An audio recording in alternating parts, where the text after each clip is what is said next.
కర్ణాటకలోని తుంగభద్ర జలాశయం నిండుకుండలా మారింది. ఎగువ నుంచి భారీగా వరద వస్తుండటంతో డ్యాం 21 గేట్లను ఎత్తి దిగువకు నీటిని విడుదల చేస్తున్నారు.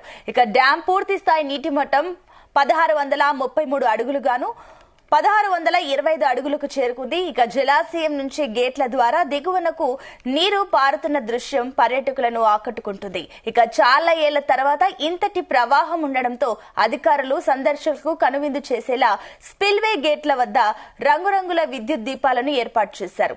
పగటిపూట ఉరకలేస్తూ కనిపించే వరద నీరు చీకటి పడగానే మరింత అందంగా రంగుల దీపపు కాంతుల్లో కనువిందు చేస్తోంది.